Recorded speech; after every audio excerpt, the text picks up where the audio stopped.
Senator Pappas. Do I see Senator Pappas? I'm here. Yes. Yeah. Yes. Gosh. Thank you so much, Madam Chair. It's delightful to be in front of your committee. I'm here with Senate Bill 2093 with the Minnesota Science Museum request. Believe it or not, the Science Museum was founded in 1907. Its current building actually has been on Kellogg Boulevard in downtown St. Paul since 1999, and that building was built with generous help from the University of Minnesota through the bonding process. In a normal year, the Science Museum impacts over 1 million people from around the world through trips to the museum, school visits, traveling exhibits, and the Omni Theater films. I have with me today the President and CEO of the Science Museum, Allison Brown. Allison, welcome to the committee. It's good to see you again. Please identify yourself for the record and proceed when you're ready. Good afternoon. Thank you, Madam Chair, members of the committee. My name is Allison Rumpel-Brown, and it's a pleasure to be here today. I'm the President and CEO of the Science Museum of Minnesota. And it's my honor to lead this wonderful 114-year-old institution, which serves as an asset to all Minnesotans all around the state. I'm also joined by John Severson, who's the Director of Government Relations for the Science Museum. And to make the most of our very limited time together, I want to open with simply acknowledging the difficulties and financial challenges the museum has faced over the past year. Like many peer organizations, we had to manage our resources carefully and make very difficult decisions regarding organizational priorities, which adversely impacted roughly half of our 500 pre-pandemic employees. And even after significant expense reductions and other costs, we project an operating loss of at least $15 million over the 2-year period starting last March through March of 2022 due to the pandemic's direct and indirect impact. And despite these challenges, the Science Museum stayed focused on serving the community in many powerful ways, pivoting as many have to deliver digital learning programs and experiences for Minnesota parents, teachers, and students, much of which was made possible during our fiscal year 20 legacy appropriation. So thank you for that. Through all this, we remain committed to our mission, vision, and values, and to serve the people of Minnesota for whom we exist to serve, supporting our kindergarten through 12 STEM education through Minnesota is a core commitment, ongoing focus of the museum, and one annually supported through this appropriation.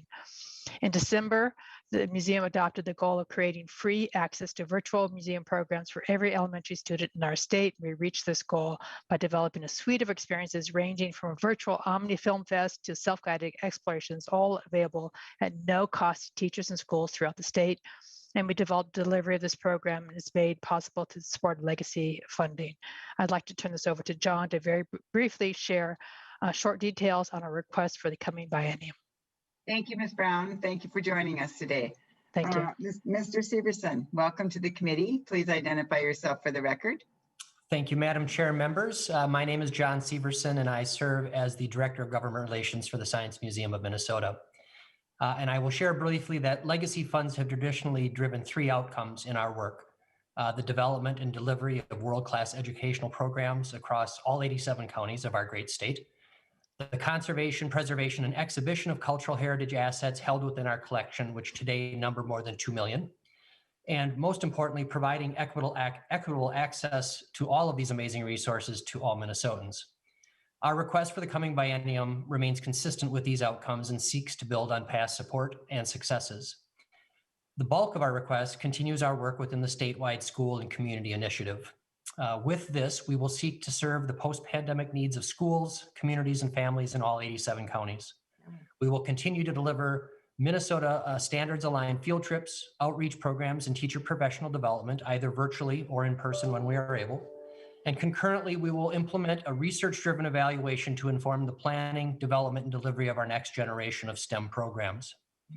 This will engage educators as well as community organizations in collaborative dialogue to define our shared goals, the result of which will be innovative, relevant, and accessible programs for all Minnesotans.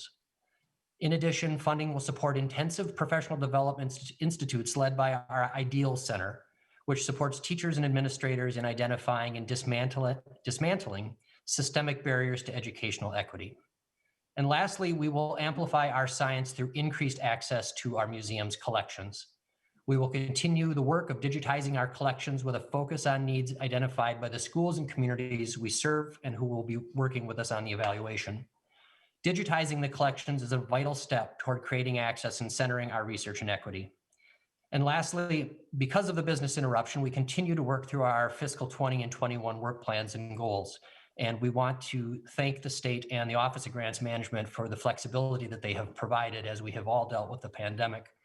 The flexibility of these dollars has allowed us to meet the dramatically changing needs of students and families as we all learned from home over the past year.